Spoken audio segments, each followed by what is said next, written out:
Magandang tanghali. So update na nga muna tayo sa minomonitor nating si Bagyong Enteng.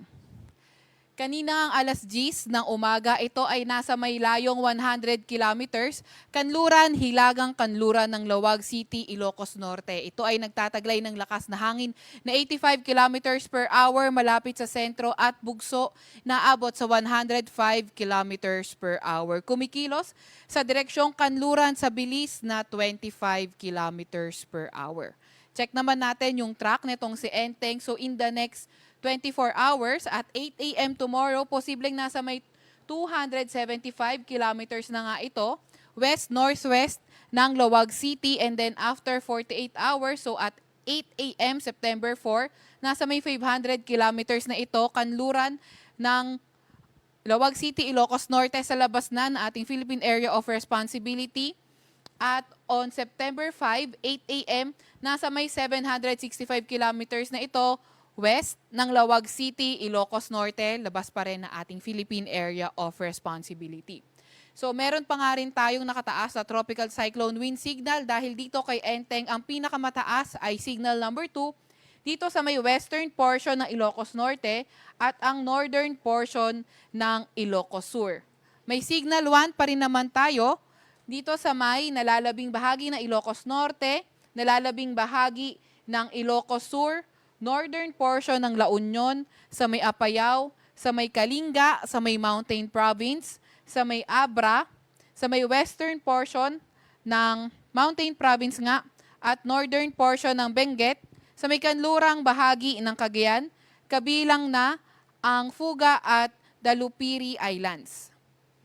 So meron din naman tayong mga malalakas na pag-ulan. Itong dulot ni Enteng at dulot ng habagat. So yung naka-blue na text, ito yung kay Enteng at itong white naman ay dahil sa southwest monsoon. So may kita natin dahil sa Ilocos Sur, pati na rin sa Abra, 100 to 200 millimeters of rain for today.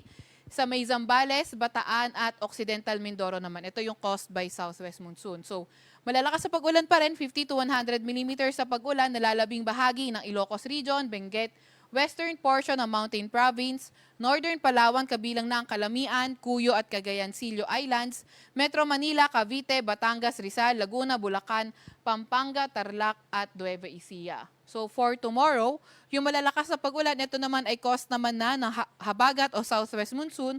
So 100 to 200 millimeters sa may Pangasinan, Zambales, Bataan at Occidental Mindoro. 50 to 100 millimeters naman sa may northern Palawan kabilang ng Calamian, Cuyo at Cagayan Silio Islands, Metro Manila, Cavite, Batangas, Rizal, Laguna, Bulacan, Pampanga, Tarlac, Nueva Ecija, La Union at Benguet. And then by Thursday, yung malalakas sa pag-ulan, 100 to 200 millimeters of rain sa may Zambales, Bataan at Occidental Mindoro. 50 to 100 millimeters naman sa may northern Palawan kabilang ng Calamian, Cuyo at Cagayan Silio Islands, Cavite, Batangas, Bulacan, Pampanga, pati na rin sa may Pangasinan.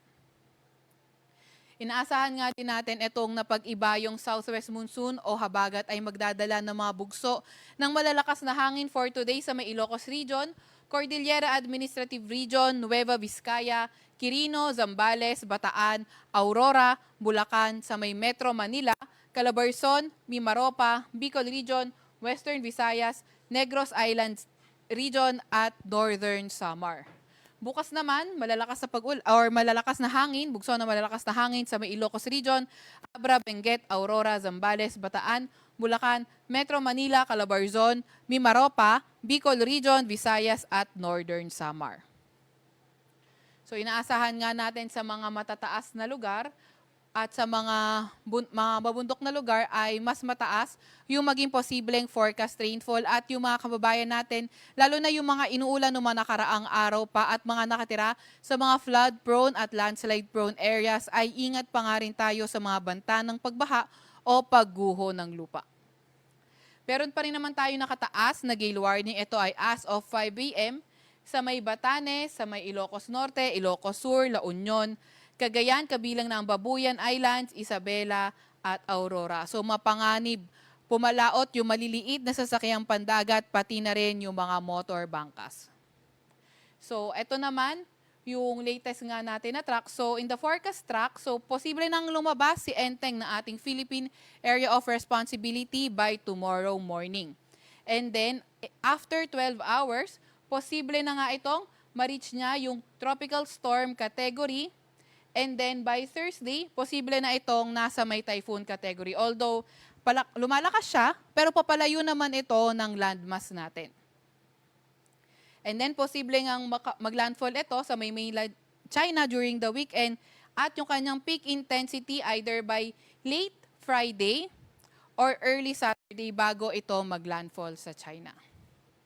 So yun na nga muna yung latest kay Bagyong Enteng para sa pwede nyo i-follow ang aming X at Facebook account, DOST_Pag-asa. Bisitahin din ang aming YouTube channel, DOST-Pag-asa Weather Report. At para sa mas detalyadong impormasyon, bisitahin din ang aming website, pag-asa.dost.gov.ph. At yan naman po muna ang latest mula sa Weather Forecast.